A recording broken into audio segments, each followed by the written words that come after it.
Bonjour à tous. Aujourd'hui, sonder les Écritures. Ces Juifs avaient des sentiments plus nobles que ceux de Thessalonique. Ils reçurent la parole avec beaucoup d'empressement et ils examinaient chaque jour les Écritures pour voir si ce qu'on leur disait était exact. Une étude superficielle des Écritures n'offre que peu d'avantages. Si nous voulons pleinement comprendre les paroles du Christ, nous devons accompagner de réflexion l'étude des Écritures. Il ne faut pas ouvrir la Bible avec indolence et paresse, mais avec respect. La parole de Christ est esprit et vie pour quiconque la reçoit. Il disait aux pharisiens, « Vous sondez les Écritures parce que vous pensez avoir en elles la vie éternelle. Ce sont elles qui rendent témoignage de moi. » Jean 5 au verset 39.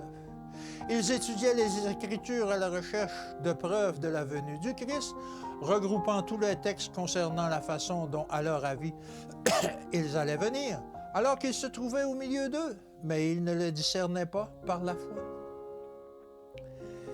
De nos jours, comme à l'époque du Christ, on lira mal, on interprétera mal les Écritures.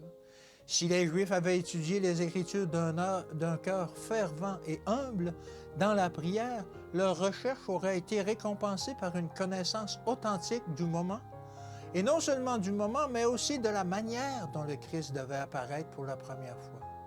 Ils n'auraient pas appliqué la gloire de la seconde venue du Christ à la première. Ils avaient le témoignage de Daniel, ils disposaient du témoignage d'Ésaïe et d'autres prophètes. Ils possédaient les enseignements de Moïse. Cependant, alors que le Christ était déjà au milieu d'eux, ils sondaient les Écritures pour en tirer des faits concernant sa venue. Parallèlement à ces recherches, ils faisaient subir au Christ les sévices mêmes qui avaient été prophétisés. Ils étaient tellement aveuglés qu'ils ne connaissaient pas le temps où ils étaient visités. Ils ne savaient pas ce qu'ils faisaient. Ils accomplissaient ainsi les Écritures.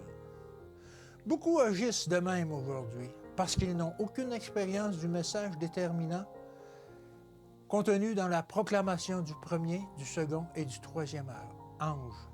Certains songent les Écritures pour découvrir la preuve que ces messages sont encore à venir. Ils rassemblent les éléments de vérité des messages, mais ils ne les situent pas au moment dans l'histoire prophétique, au bon moment. De ce fait, ils risquent de tromper les membres quant à la place chronologique de ces messages.